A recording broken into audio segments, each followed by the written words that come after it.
So I logged back on tonight and was blown away by the staggering amount of interest this seems to have generated. First off, I'll address a few things that you guys have brought up. There's been an overwhelming amount of people mentioning the similarity between some of my stories and those of David Polides. I assure you I'm not trying to rip him off in any way. I've got nothing but respect for the guy. He's actually what inspired me to write this, because I can verify a lot of the things he talks about.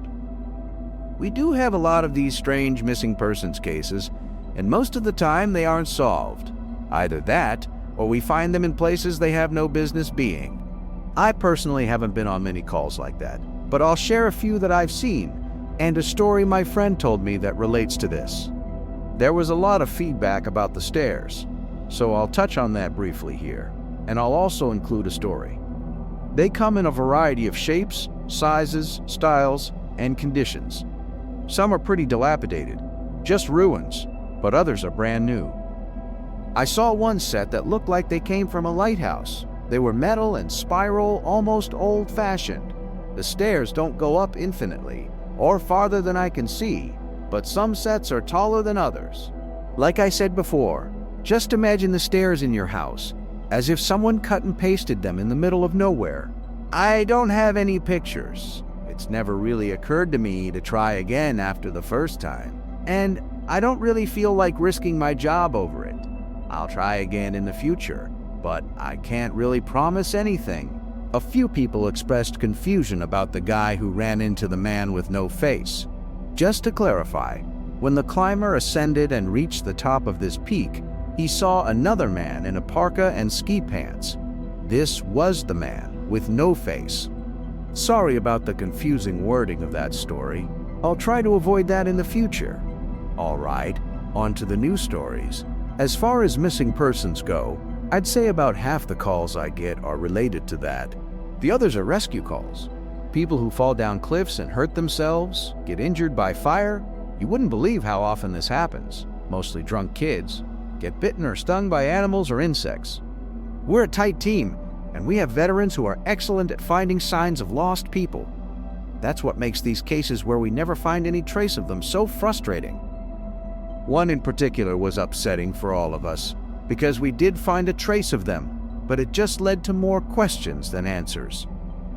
An older man had been hiking alone on a well-established trail, but his wife called to say that he hadn't come home when he should have.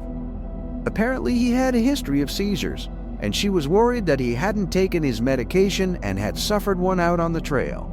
Before you ask, I have no idea why he thought it was okay to go out alone, or why she didn't go with him. I don't ask about that kind of thing because past a certain point, it really doesn't matter. Someone is missing, and it's my job to find them. We went out in a standard search formation, and it wasn't long before one of our vets found signs that the guy had gone off the trail. We grouped up and followed him, spreading out in a fan to make sure we were covering as much ground as possible. Suddenly, a call comes over the radio telling us to all head back to the vet's location, and we come right away because this usually means the missing person is injured and we need a full team to help get them out safely. We meet back up, and the vet is just standing at the base of a tree with his hands on the sides of his head. I ask my buddy what's going on, and he points up into the branches of this tree. I almost couldn't believe what I was seeing, but there's a walking stick dangling from a branch at least 30 feet off the ground. The little strap thing on the handle has been looped around the branch, and it's just hanging there. There's no way the guy could have tossed it up that far, and we don't see any other signs that he's still in the area. We call up into the tree, but it's obvious no one's in it. We're all just sort of left scratching our heads. We keep searching for the guy, but we never find him. We even bring our canines out, but they lose his scent long before this tree. Eventually, the search is called off because there are other calls we have to attend to, and past a certain point, there's not much we can do. The guy's wife called us every day for months, asking if we'd found her husband, and it was heartbreaking to hear her get more and more hopeless each time. I'm not sure why this call in particular was so upsetting, but I think it was just the sheer improbability of it. That and the questions that were raised. How the hell had this guy's cane ended up there? Did someone kill him and toss that up there as some weird trophy? We did our best to find him, but it was almost like a taunt. We still talk about that one from time to time. Missing kids are the most heartbreaking. Doesn't matter what circumstances they go missing under, it's never easy, and we always dread the ones we find deceased. It's not common, but it does happen. David Polides talks a lot about kids SAR teams find in places they shouldn't be or couldn't be. I can honestly say I've heard about this kind of thing happening more than I've seen it, but I'll share one of the ones that I think about a lot that I witnessed personally. A mother and her 3 kids were out for a picnic in an area of the park that has a small lake. One is 6, one is 5, and the other is about 3. She's watching them all really closely, and according to her, she never lets them out of her sight at any time. She never saw anyone else in the area either, which is important. She packs their stuff up and they start to head back to the parking area. Now, this lake is only about 2 miles into the woods, and it's on a very clearly established trail. It's almost impossible to get lost getting from the parking area to it, unless you're deliberately going off the path like an imbecile. Her kids are walking in front of her when she hears what sounds like someone coming up the path behind her. She turns around, and in the 4 or so seconds she's not looking, her 5-year-old son vanishes. She figures he stepped off the trail to pee or something, and she asks her other 2 where he went. They both tell her that a big man with a scary face came out of the woods next to them, took the kid's hand, and led him into the trees. The 2 remaining kids don't seem upset. In fact, she says later that it seems like they've been drugged. They're sort of spacey and fuzzy. So, of course, she freaks out, starts looking frantically in the area for her kid. She's screaming his name, and she says at one point she thinks she heard him answer her. Now, obviously, she can't go blindly running into the woods. She's got the other 2 kids, so she calls the police, and they send us out immediately. We respond, and we start the search for him. Over the course of this search, which spans miles, we never find a single trace of the kid. Canines can't pick up any scent, we don't find any clothing or broken bushes, or literally anything that would signify a child being there. Of course, there's suspicion about the mother for a while, but it's pretty clear that she's completely destroyed by the whole thing. We looked for this kid for weeks with a lot of volunteer help, but eventually the search peters out and we have to move on. The volunteers keep searching though, and one day we get a call on the radio letting us know that a body has been found and needs to be recovered. They tell us the location and none of us can believe it. We figure it has to be a different kid. But we go out there, about 15 miles from the site where he vanished, and sure enough, we find the body of the kid we've been looking for. I have been trying to figure out how this kid got where he did ever since we found him, and I've never come up with an answer. A volunteer just happened to be in the area because he figured he might as well look in places no one else would think to on the off chance the body had been dumped. He comes to the base of a tall, rocky slope, and halfway up, he sees something. He looks through his binoculars, and sure enough, it's the body of a little boy, stuffed in a little opening in the rock. He recognizes the color of the kid's shirt, so he knows right away that it's the missing boy. That's when he calls it in, and we're dispatched. It took us almost an hour to get his body down, and none of us could believe what we were seeing. Not only was this kid 15 miles from where he'd started, there was no possible way he could have gotten up there on his own. This slope is treacherous, and it's hard even for us with our climbing gear.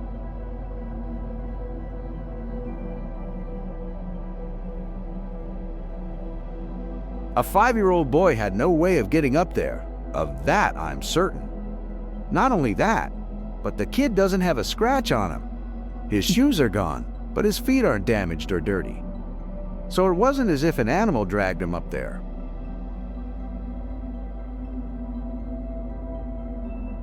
And from what we can tell, he hasn't been dead that long. He'd been out there over a month by that point, and it looked like he'd only been dead for, at most, a day or 2. The whole thing was unbelievably strange, and was one of the most disconcerting calls I've ever been on. we found out later that the coroner determined the kid had died from exposure. He'd frozen to death, probably late at night 2 days before we found him. There were no suspects and no answers. To date, it's one of the weirdest things I've ever seen. One of my first jobs as a trainee was a search op for a 4-year-old kid that had gotten separated from his mom. This was one of those cases where we knew we were going to find him because the dogs were on a strong scent trail and we saw clear signs that he was in the area. We ended up finding him in a berry patch about half a mile from where he'd been last seen. Kid wasn't even aware that he wandered that far. One of the vets brought him back, which I was glad for because I'm really not good with kids, and I find it hard to talk to them and keep them company.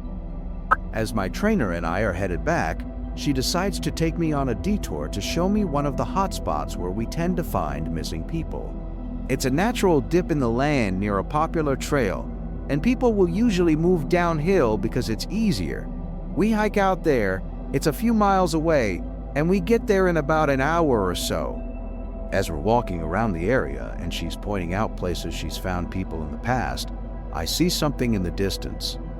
Now, this area we're in is about 8 miles from the main parking area, though there's back roads you can take to get closer if you don't want to hike that far. But we're on state-protected land, which means there can't be any kind of commercial or residential development out here.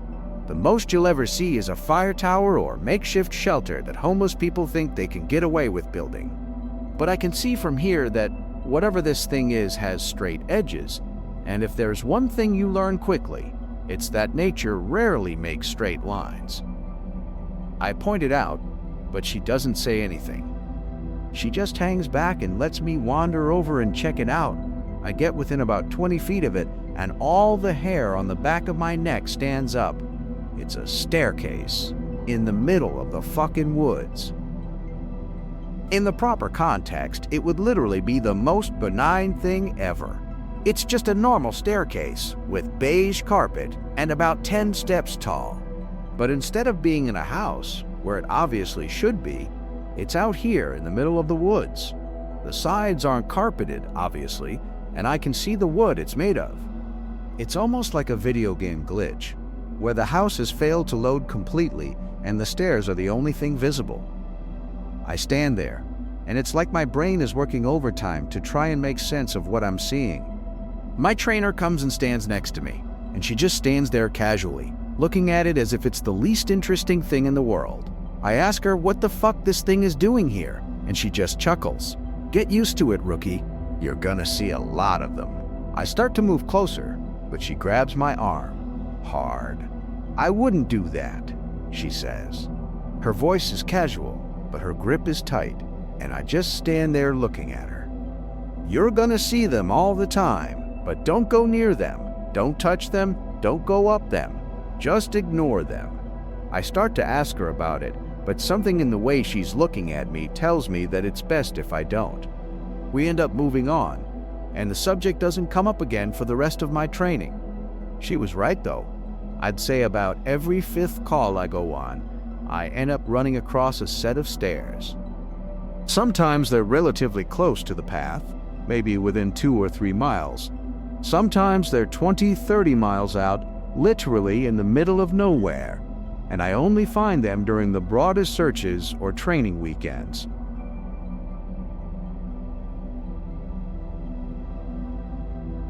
They're usually in good condition, but sometimes it looks like they've been out there for miles. All different kinds, all different sizes. The biggest I ever saw looked like they came out of a turn-of-the-century mansion and were at least 10 feet wide, with steps leading up at least 15 or 20 feet. I've tried talking about it with people, but they just give me the same response my trainer did. "It's normal. Don't worry about it. They're not a big deal. But don't go close to them or up them." When trainees ask me about it now, I give them the same response. I don't really know what else to tell them. I'm really hoping someday I get a better answer, but it hasn't happened yet. This is another one that was less spooky and more sad. A young man went missing late in winter, when realistically no one should be going that far out onto the trails. We close a lot of them, but some remain open year-round, unless there's a shitload of snow. We didn't opt for him, but we had about 6 feet of snow on the ground. It was an unusually heavy snow year, and we knew it wasn't likely that we'd find him until spring when the thaw came. Sure enough, when the first big thaw came, a hiker reported a body a little ways off the main trail. We found him at the base of a tree in a pile of melted snow. I knew right away what had happened, and it scared the living shit out of me. Most of you who ski or snowboard or spend any amount of time on a mountain will probably have guessed too. When snow falls, it doesn't collect as thick in the areas beneath the branches. It happens most with fir trees because they have a sort of closed umbrella shape. So what you end up with is a space around the base of a tree that's filled with a mixture of loose, powdery snow, air, and branches. They're called tree wells, and they're not immediately obvious if you don't know what you're looking for. We put up signs in the Welcome Center, big ones, letting people know how dangerous they are. But every year that we get an unusual amount of snow, at least one person doesn't read them or doesn't take the warning seriously, and we find out about it in spring. My best guess is that this young man was hiking and got tired, or maybe a cramp from walking in the deep snow. He went to go sit at the base of the tree, not knowing that there was a tree well, and fell in. He got stuck with his feet up, and the surrounding snow caved in around him. Unable to free himself, he suffocated. It's called snow immersion suffocation, and it doesn't usually happen except in really deep snow. But if you get stuck in a weird position, like this guy did, even 6 feet of snow can be lethal. What scared me the most was imagining how he must have struggled. Upside down, in the freezing cold, he didn't die quickly. The snow would have formed a dense, heavy pile on top of him, and it would have been literally impossible to get out. As it got harder to breathe, he would have known what was happening. I can't even imagine what he was thinking in his last moments. A lot of my less outdoorsy friends want to know if I've ever seen the goatman while I've been out on calls. Unfortunately, or I guess fortunately, I've never had anything quite like that happen. I guess the closest was the whole black-eyed man thing, but I didn't see anything. However, there was one call where I had something kind of similar happen, but I'm not sure I'm willing to chalk it up to the goatman. We'd gotten a report that an older woman had fainted along one of the trails and needed assistance getting back down to the main area. We hike up to where she's at, and her husband is just beside himself. He runs, well, I guess more jogs, to us, and tells us that he was a little ways off the trail looking at something when his wife starts screaming behind him. He runs back to her and she's passed out on the trail. We get her on a backboard, and as we're getting her down to the Welcome Center, she comes to and starts screaming again. I calm her down and ask her what happened. I can't remember verbatim what she said, but essentially what happened was this. She'd been waiting for her husband when she started hearing this really strange sound. She said it sounded sort of like a cat, but it was off somehow, and she couldn't quite figure out why. She went a little ahead to try and hear it better, and it sounded like it was coming closer. She said the closer it got, the more uneasy she was, until she finally figured out what was wrong. I do remember this next part, because it was so weird that I don't think I could forget it if I tried. It wasn't a cat. It was a man saying the word meow over and over. Just meow, meow. But it wasn't a man. It couldn't have been, because I've never heard a man make his voice buzz like that. I thought my hearing aid was going out, but it wasn't. I adjusted it and it still sounded all buzzy. It was awful. He was coming closer, but I couldn't see him. And the closer he got, the more scared I was. And the last thing I remember was a shape coming out of the trees. I guess that's when I fainted. Now, obviously, I'm a little perplexed as to why a guy would be out in the fucking woods chanting meow, meow at people. So once we get down the mountain, I tell my superior that I'm gonna go search the area to see if I can find anything.